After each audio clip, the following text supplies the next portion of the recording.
Hi guys, welcome back to the channel. We've got a few breaking news stories to talk about today. Teofimo Lopez, Lawrence Okolie, I'm sure you've all seen it. We're going to discuss that, as well as Richardson Hitchens' move to 147 pounds. But if you all could first, head down the bottom there, like the video, subscribe to the channel, and at the very end, please do leave all your thoughts in the comments. All right, we're going to talk about the Lawrence Okolie news last. That's the big news. But first, I want to talk about Richardson Hitchens. Now, he's vacated his 140-pound IBF title in favour to move to 147 pounds.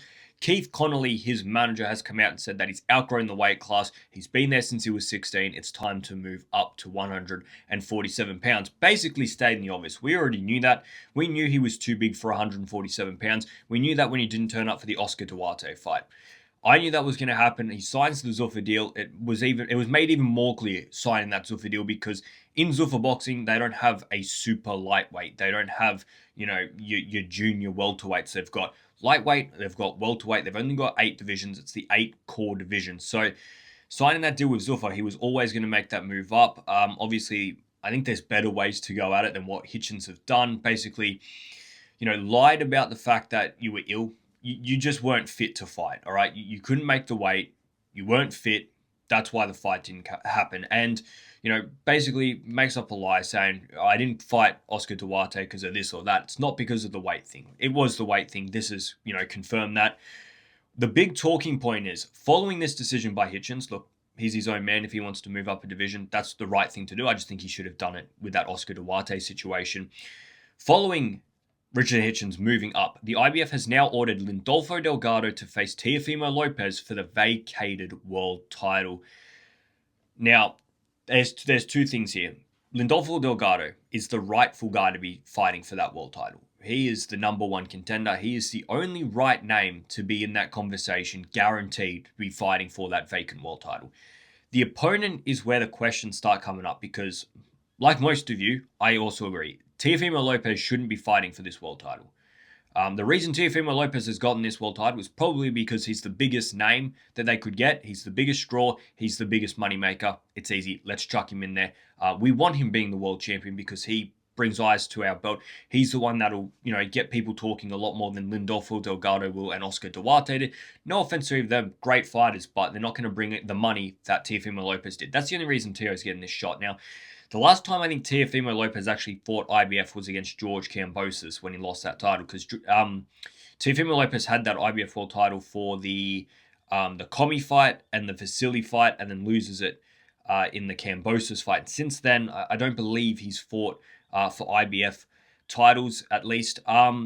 I don't think Teo should be in this conversation. It should be Lindolfo Delgado versus Oscar Duarte. It was right there to be made. Oscar Duarte got robbed of an opportunity to fight for it. I'm not saying he got robbed of the title because you've got to go in there and win it, but robbed of the opportunity to fight for it. And once again, he has been robbed of the opportunity to fight for that belt. It should be Lindolfo Delgado versus Oscar Duarte. And, we have IBF rankings. We have rankings in all of these organizations because it's a clear-cut measure of who's next, who's after him, and who's where.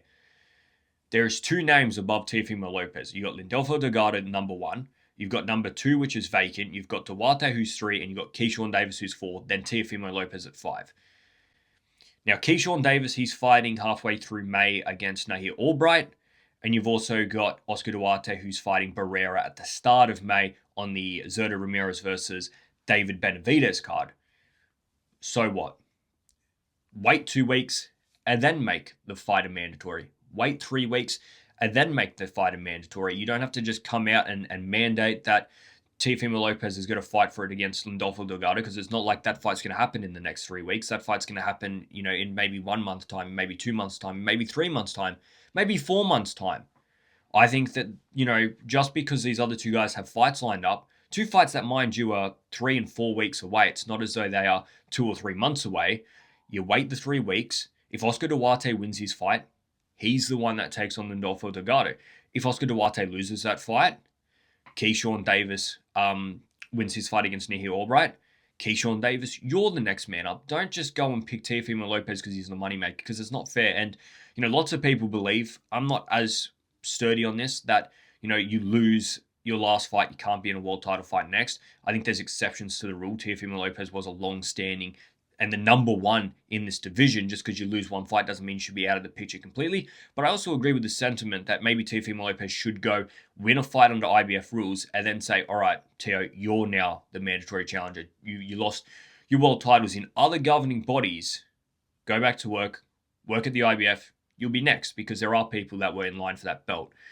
All right, who else we're going to talk about? Lawrence Okolie and Tony Yoka. What an absolute mess. Now, not only has the main event in France been cancelled, the whole entire card has been cancelled. So, very disappointing for all those French fight fans that were going to go out there, because I like when they take these fights regional. Obviously, the big ones happen in England and the US, but the surrounding countries need these events. It grows the sport in these places. So, for France to be robbed of quite a good card, relatively speaking, for a card in France, it would be a very good card. You got Tony Yoka, the home star, taking on Lawrence Okolie in a big heavyweight clash. Tony Yoka, a former gold medalist. It was a big fight, and the big talking point, Lawrence Okolie having an adverse finding in his VADA testing, which has prompted the event to be cancelled. Now, Okolie has responded to this with this message: before anybody starts imagining the worst, following my bicep injury last year, I sustained an elbow injury on the same arm during this camp. I had a treatment on it, and we are now here. I truly hope sense prevails. I will, of course, cooperate fully with the governing authorities, and I'm confident any investigation will clear my name. I won't be making any further comment at this time. Thank you for your support, and see you soon. Look, there's a big problem with PEDs in the sport. There's a big problem with PEDs in any sport. If you are on a performance-enhancing drug, if you knowingly ingest a performance-enhancing drug, these fighters need to be handed a suspension that will really deter any boxer from even thinking about it. The fact that Ryan Garcia got a 1-year ban for what he did, I've got nothing against Ryan Garcia personally. I think he's great for the sport. I like watching him. I actually do. He's one of my favorite fighters. But the fact is, he's one of the biggest names in the sport, and the fact that he got a 1-year ban and was, going to fight in Japan during that ban shows that the system is completely broken. If somebody is knowingly ingesting a PED, then we need to talk about 5 to 10 year bans. I mean, athletics, where you are running 100 meters. No offense to those, I'm not digging the sport. It is a very competitive sport, but all you're doing is running in a straight line against other people. In this sport, where you can kill another man, we're talking 1-year bans, whereas run 100 meters and you get in a lifetime ban. So things like that definitely need to change. Now, Lawrence Okolie's case, only he's going to know if he ingested them. Only he knows if it was an accident. But there is a heap of, we're talking medications, we're talking supplements that are contaminated, that fighters get pinged on. Lots of the time we see fighters take a test that's a voluntary test and get caught. Well, realistically, if I'm on PEDs, I'm not doing a voluntary test, am I? So we're going to have to wait and see what results in this. Obviously, they do further testings and see what caused it and whether Lawrence Okolie is guilty or not. And that's when I'm going to really make my statement of what happens to Lawrence Okolie. If he is on PEDs, I'm talking 5 to 10 year bans. If this is another one of these occasions where, something he was given, by medical people or by a nutritionist or whatever else have you, has pinged him for a small adverse finding, then that needs to be looked into as well, because people can, lose a lot of recognition off their name because of a false finding. Like Joseph Parker. Joseph Parker was pinged for coke months and months ago.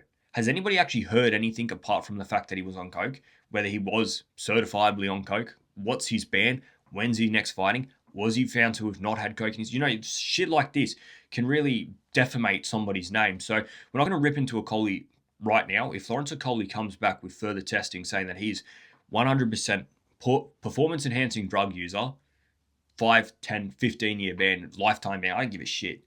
Because there's far too many people that get hurt, get injured in this sport when people are competing fairly. Never mind when you try and compete on a performance enhancer. So, big news for Lawrence Okolie. A shame for Tony Yoka and the French fans. Look, I picked Lawrence Okolie to win that fight anyway. I don't think Tony Yoka's that great as a professional. But, bro, big news for Lawrence Okolie. And you know what? I hope it is just an adverse finding. I hope it is a mistake or whatever it has you, because, like I said, if not, 5, 10, 15-year bans.